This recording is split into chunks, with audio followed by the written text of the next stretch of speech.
Goal, nation's leading institute. Hello students, how are you? And all the best for NEET exam. I am M.K. Bharti from Goal Institute, Chemistry faculty, and I am going to solve you the questions of inorganic and then catch it seriously. आप लोगों का एक code question paper code आया होगा R2 के नाम से। तो R2 का क्वेश्चन पेपर का कोड जो है उसका क्वेश्चन नंबर 53 को देखिएगा गौर से। इनऑर्गेनिक का बहुत ही बेस्ट एग्जांपल है ये, और इसमें आप देख रहे हैं कि identify the incorrect statement from the following. पहला है lithium is the strongest reducing agent among all the alkali metals.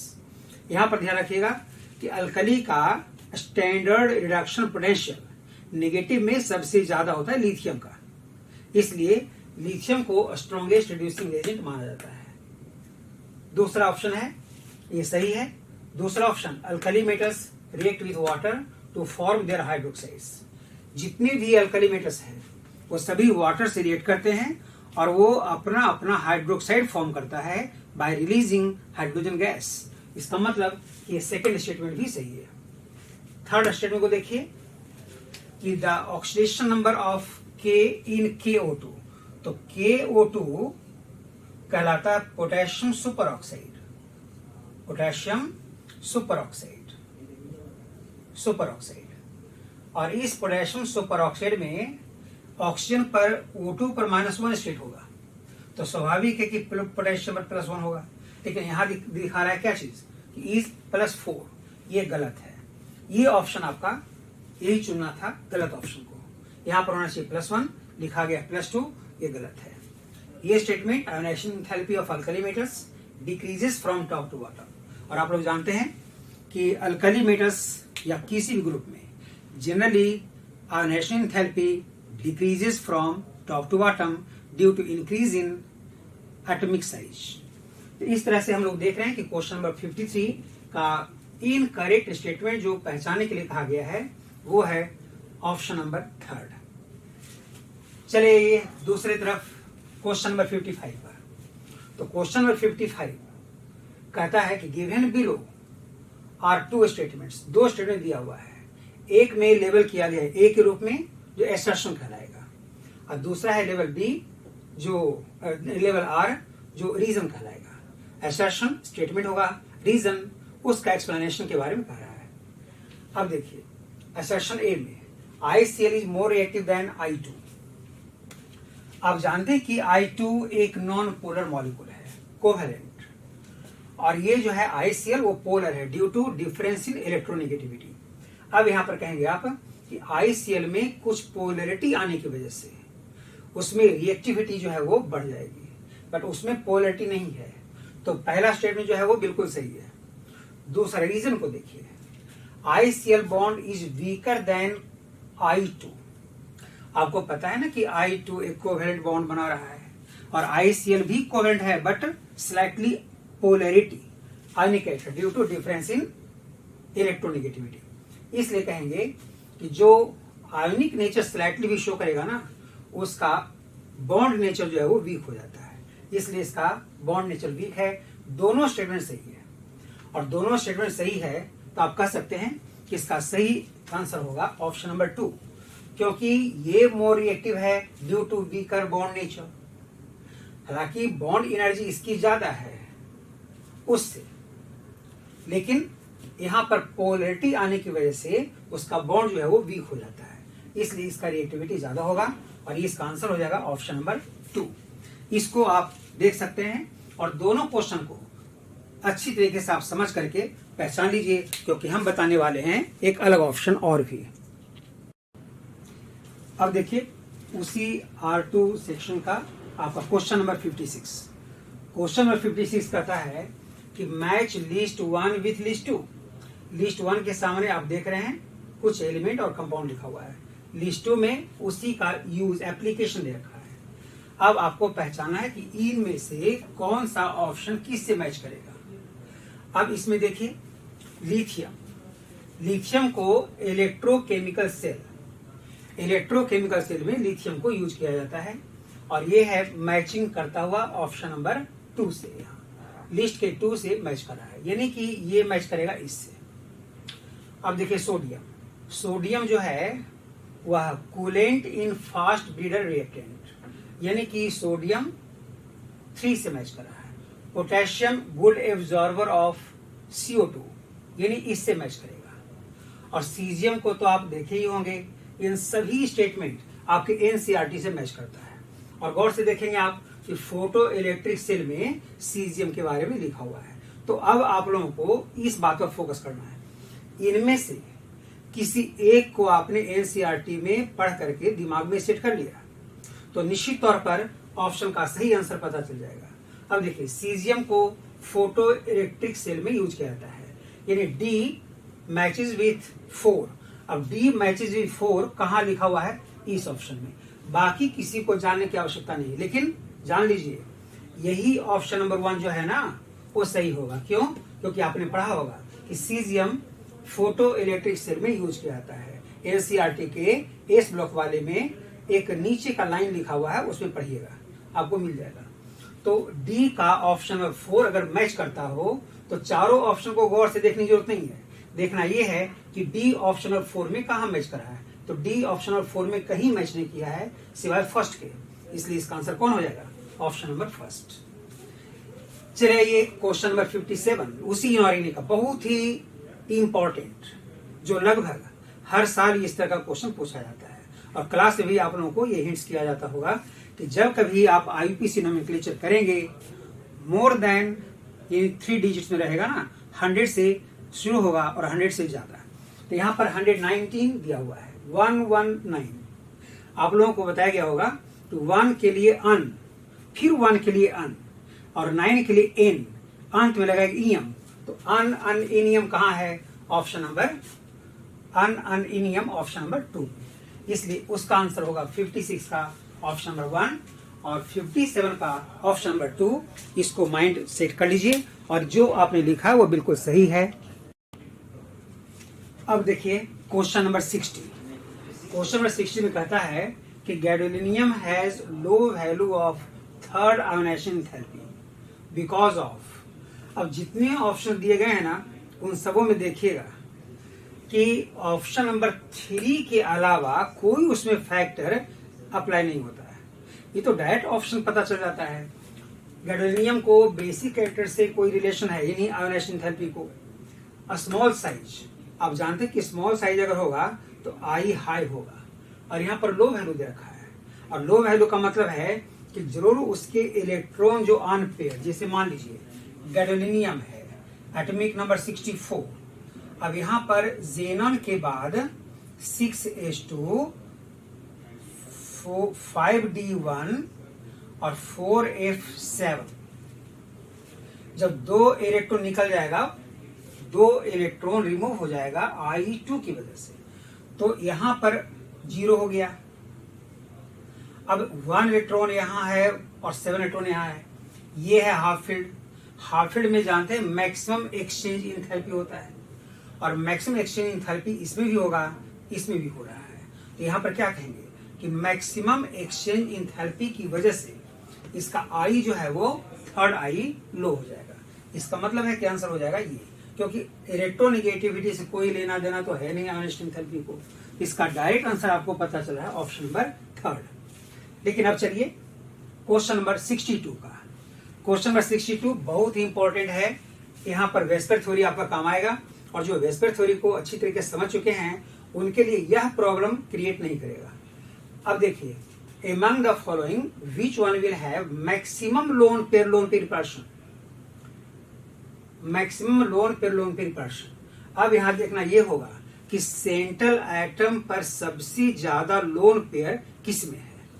तो यहां पर अगर आप देखें तो जेनन के सराउंडिंग में लोन पेयर और ये है बॉन्ड पेयर।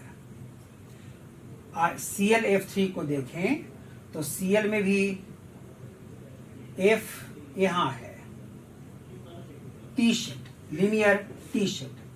IF5 को देखिए तो आयोडीन, और यहां पर आपको दिख रहा है कि आयोडीन के पास होता है 7 इलेक्ट्रॉन, ये लोन पेयर बच गया, मात्र 1 लोन पेयर।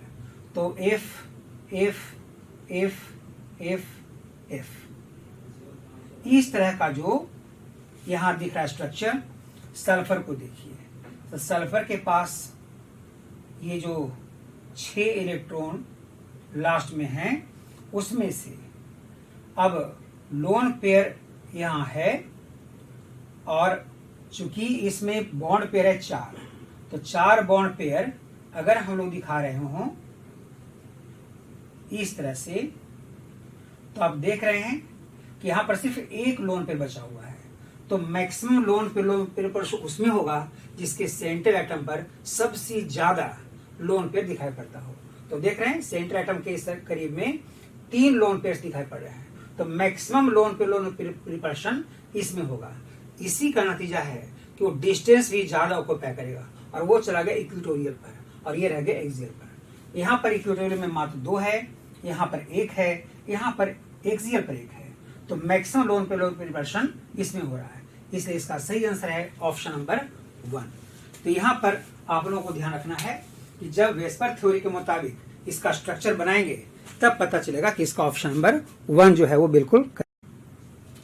अब देखिए क्वेश्चन नंबर 64 जो क्वेश्चन नंबर है वह आप लोगों को पीरियोडिसिटी में इम्पोर्टेंट ढंग से एक्सप्लेन किया गया होगा। हम लोग जानते हैं कि 64 क्वेश्चन नंबर में given below are 2 statements. Statement number 1, the boiling point of following hydrides of group number 16 increases as। तो आप लोगों को ये पता है कि बॉइलिंग पॉइंट मॉलिक्यूलर मास का डायरेक्टली प्रोपोर्शनल होता है, क्योंकि उसमें वॉन डेर वाल्स फोर्स काम करते हैं। तो यहाँ पर हम लोग को देखना ये है कि अगर वॉन डेर वाल्स फोर्स को कंसिडर करें तो यहां से यहां तक ये सही है, लेकिन ये गलत है क्योंकि इसमें हाइड्रोजन बॉन्डिंग की वजह से बॉइलिंग पॉइंट इसका ज्यादा हो जाता है इन सबों से। तो पहला स्टेटमेंट जो है वो गलत है। दूसरी बात कि यहां पर ये लिखा गया है कि the boiling point of these hydrates, मतलब इन हाइड्रेट्स का, इन जनरल नहीं कहा गया है, दीज हाइड्रेट्स, इस पर फोकस करना है। अब आप लोग याद रखेंगे एक वर्ड ऑप्शन को बदल देता है। यहां पर हम लोग अगर देखें boiling point of these hydrides increase with increase in molar mass, अगर these नहीं रहता ना तो ये स्टेटमेंट सही हो जाता इसके लिए, और अगर these कर दिया गया है तो ये स्टेटमेंट भी गलत है, क्योंकि इसमें मॉलिक्यूलर मास तो बढ़ता जा रहा है बट बॉइलिंग पॉइंट तो बढ़ता जा नहीं रहा है। यहाँ पर बढ़ेगा इसका, सबसे ज्यादा इसका होगा, तो ये भी गलत है, यह भी गलत है। स्टेटमेंट नंबर जो देख रहे हैं आप दोनों, उसके मुताबिक दोनों स्टेटमेंट गलत है, 1 और 2 दोनों इनकरेक्ट, इसलिए इसका सही आंसर होगा ऑप्शन नंबर 3। अब चले आइए आप क्वेश्चन नंबर 74 पर। अब ये क्वेश्चन नंबर 74 जो आप देख रहे हैं कि इनकरेक्ट स्टेटमेंट इसमें भी पहचानना है। अब इनकरेक्ट स्टेटमेंट जब पहचानना हो तो हम लोग यहाँ पर कह सकते हैं कि shape of dxy, dyz and dxz in between axis orientation of d orbitals, अगर जा रहा हो वो T2g है, और T2g जो होता है वो in between axis double dumbbell ही होता है, और उन तीनों का शेप बिल्कुल सेम है। लेकिन चले आइए दूसरी इसी में कि dx स्क्वायर बाय स्क्वायर, इसका एक along axis orientation of d orbitals, अब वहां पर कहेंगे कि वो कहलाता है डबल डम्बेल, लेकिन यहाँ पर दिखा रहा है कि dz स्क्वायर भी उसी के सिमिलर होगा, जो बिल्कुल गलत होगा, क्योंकि dz स्क्वायर जो है वो डेफिनेट शेप कहलाता है, और डेफिनेट शेप उसी को बेबी सूथर भी कहते हैं। इसलिए इसका सही आंसर है इनकरेक्ट के रूप में ऑप्शन नंबर 1। बाकी जो ऑप्शन देख रहे हैं आप वो dz स्क्वायर आपने देखा होगा ओरिएंटेशन में, all the 5d orbitals are different in size.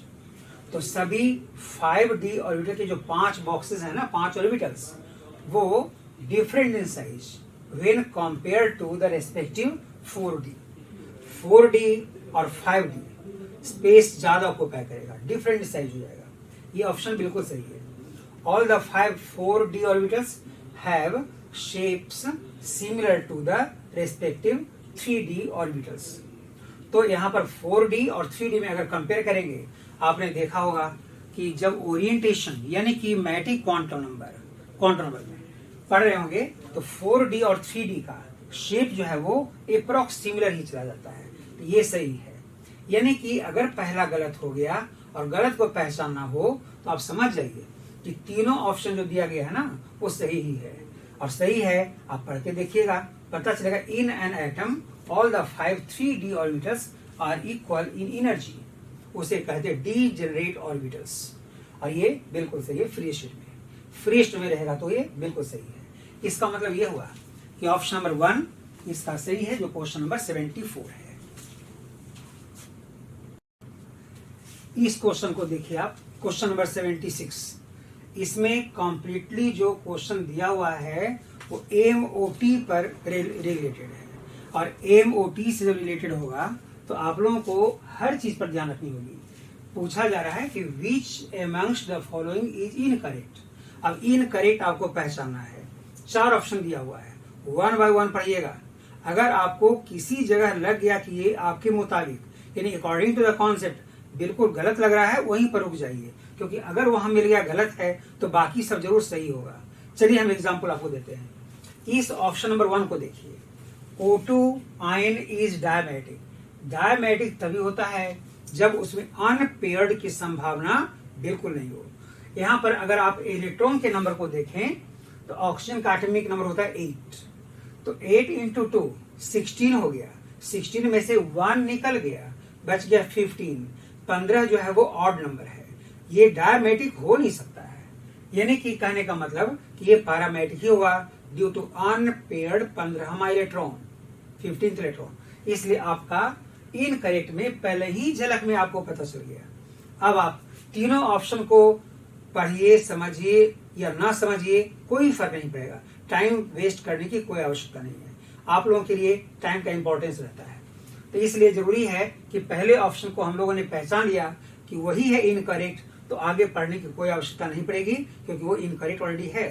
फिर भी आपको हम बता देते हैं कि according to MOT bond order जब निकालेंगे O2 प्लस O2 का O2 माइनस का जो ये सुपर ऑक्साइड है और ये पर ऑक्साइड है, तो ऐसे कंडीशन में जब इलेक्ट्रॉन निकलता है ना O2 से, तो आप जानते हैं sigma 1s2 sigma star 1s2 ये सब जो करते जाते हैं ना, इसके लिए ऑप्शन नंबर 2 के लिए sigma 1s2 sigma star 1s2 sigma 2s2 sigma star 2s2।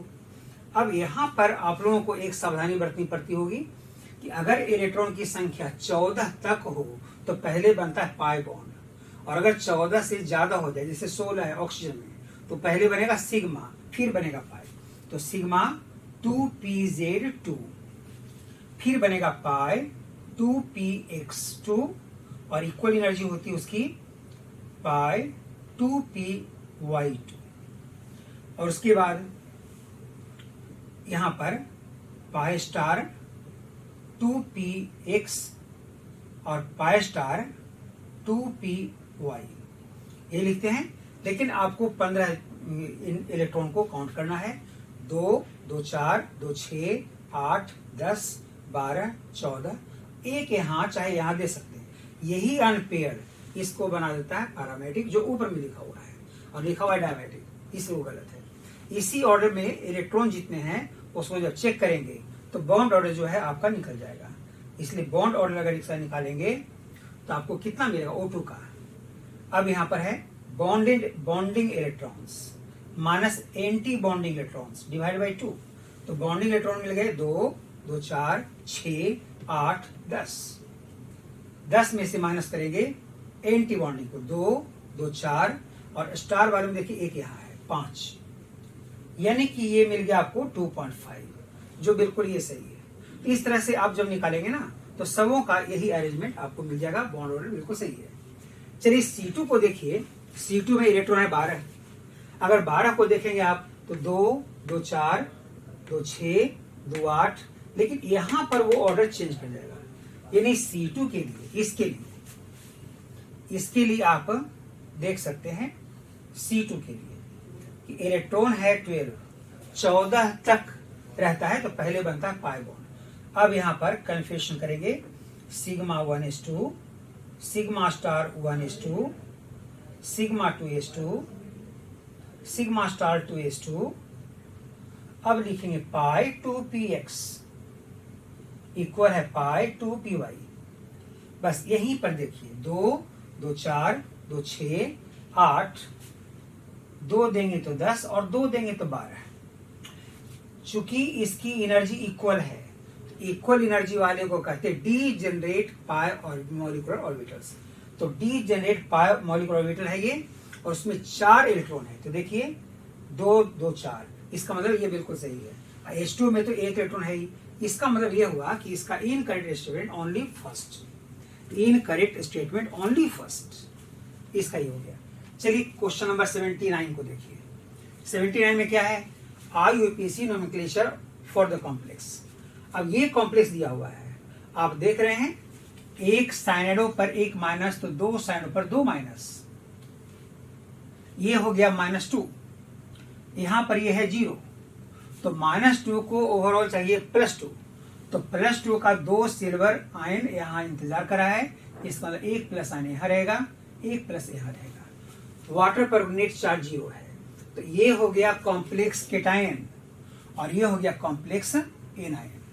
बस इसी पर नोमेनक्लेचर डिपेंड करेगा। आप जानते हैं कि cation should be named first and then anion, तो केटायन पार्ट आपका ये है।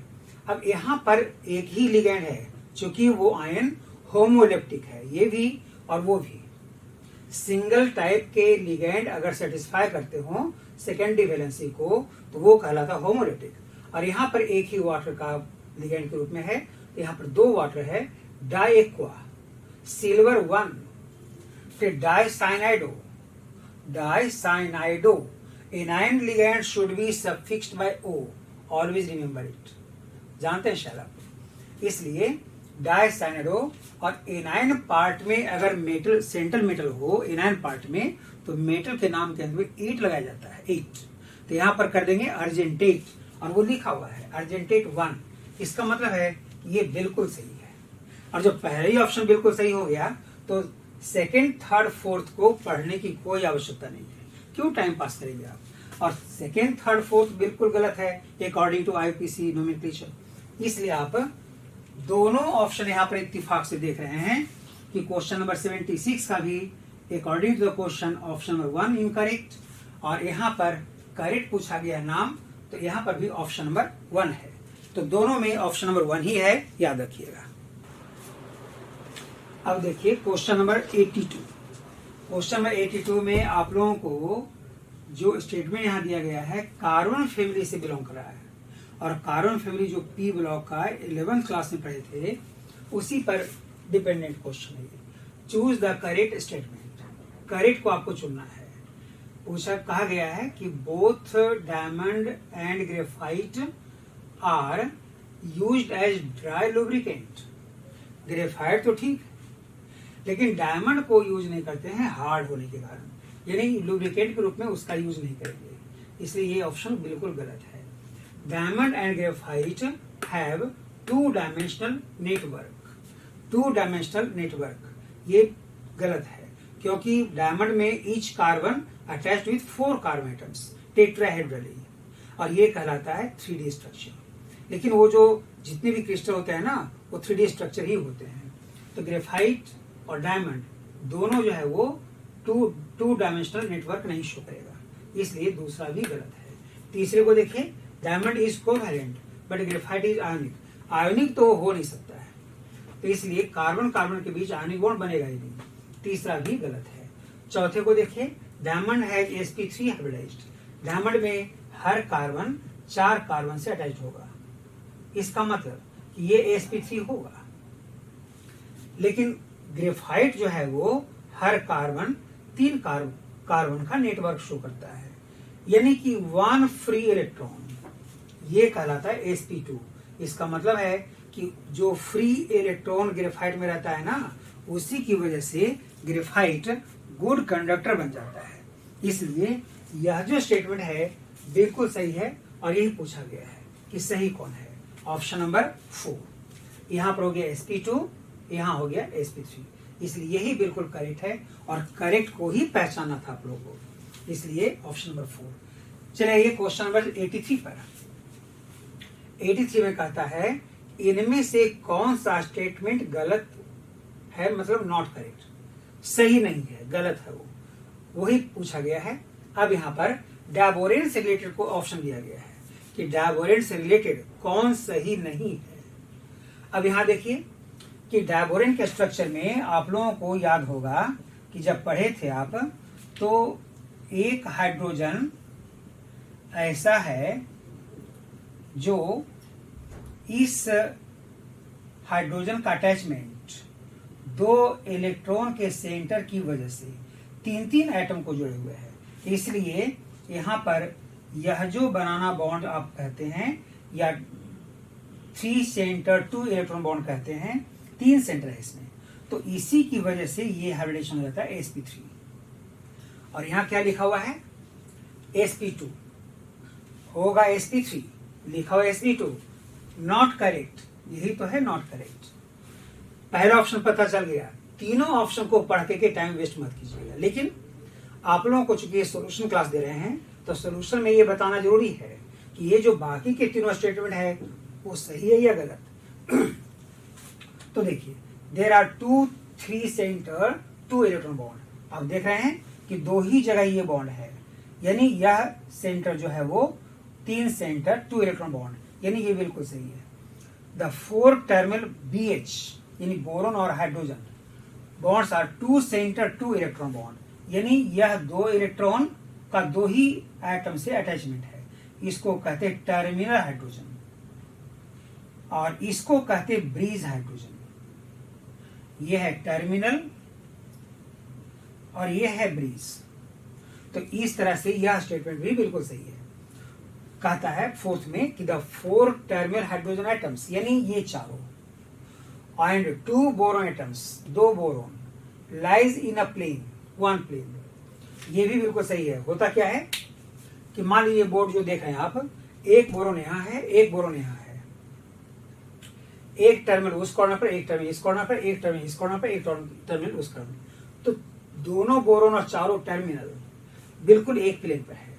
और यह जो ब्रीज हाइड्रोजन है ना, वो दोनों बोरोन के ऊपर है, जो ये टाउ बॉन्ड बना रहा है, 3 सेंटर 2 इलेक्ट्रॉन बॉन्ड, तो ये अबव द प्लेन और दूसरा जो है वो बिलो द प्लेन, तो 1 प्लेनर कहलाता है। इसलिए चौथा ऑप्शन बिल्कुल सही है। तो गलत कौन हो गया? ऑप्शन नंबर सिर्फ 1। इसलिए आप लोगों को ध्यान रखना है कि गौर से पढ़ना है हर सवाल को, इसका सही ऑप्शन कौन है। अब देखिए क्वेश्चन नंबर 85। क्वेश्चन नंबर 85 में बिल्कुल केमिकल बॉन्डिंग का कॉन्सेप्ट जो आप लोगों ने पढ़ा था उसी पर फोकस कर रहा है। अब देखिए मैग्नीशियम हाइड्राइड, आप लोगों को 4 ऑप्शन जो हाइड्राइड का दिया गया है ना, ऑप्शन के मुताबिक पहले आप चेक कर लीजिएगा और सबों का डिफिनेशन ध्यान में रखिए। डिफिनेशन के मुताबिक पहला ऑप्शन में दिया हुआ है इलेक्ट्रॉन प्रिसाइज मॉलिक्यूल, तो इलेक्ट्रॉन प्रिसाइज इसमें से कौन है? आप लोगों को ध्यान रखना है, इलेक्ट्रॉन प्रिसाइज मॉलिक्यूल उस मॉलिक्यूल को कहते हैं जिसमें सेंट्रल एटम का ऑक्टेट पूरा है, ना उसको डिफिशियंसी है ना ही उसको इलेक्ट्रॉन रिच है।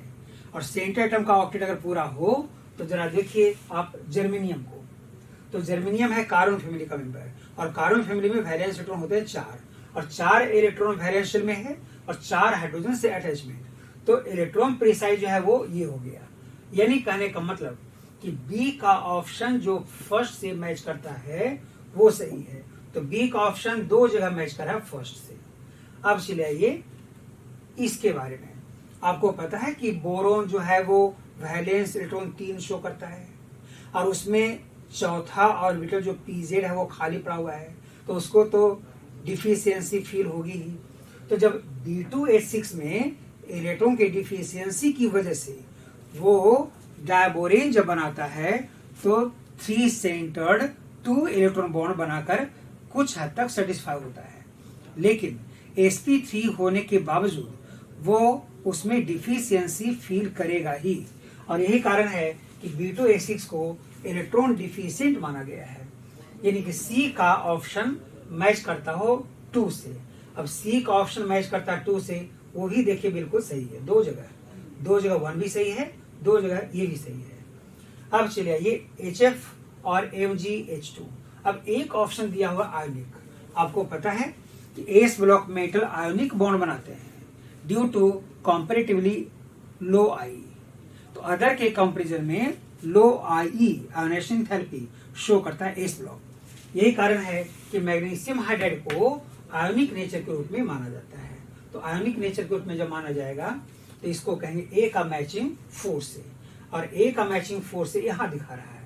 इसका मतलब है कि ऑप्शन नंबर 2 बिल्कुल सही है। HF में देखिए फ्लोरीन में एक्स्ट्रा इलेक्ट्रॉन का पेयर जो है वो बचा हुआ है, उसे कहते हैं इलेक्ट्रॉन रिच, और वो इलेक्ट्रॉन रिच मॉलिक्यूल यहाँ आपको दिख रहा है जो डी के लिए ऑप्शन 3 वाला है, रिच। तो डी के लिए देखिए ऑप्शन 3, यानी कि इस तरीके से आपको आइडेंटिफाई करना है। कहने का मतलब कि क्वेश्चन नंबर 85 का ऑप्शन नंबर 2 बिल्कुल सही है। अब चलिए आइए 87 पर। कहता है 3 तरह का कॉम्प्लेक्स दिया हुआ है और उसमें the order of energy absorbed which is responsible for the colour of complexes. आप लोग जानते हैं कि जब कभी कोई कॉम्प्लेक्स कलर शो करता हो तो पर्टिकुलर वेवलेंथ को एब्जॉर्ब करके सप्लीमेंट्री कलर को रिफ्लेक्ट करता है, और सप्लीमेंट्री कलर को जब रिफ्लेक्ट करेगा तो यहाँ पर एब्जॉर्प्शन ऑफ एनर्जी किसमें ज्यादा होती है। अब यहाँ पर हम लोग कहेंगे कि energy inversely proportional to wavelength.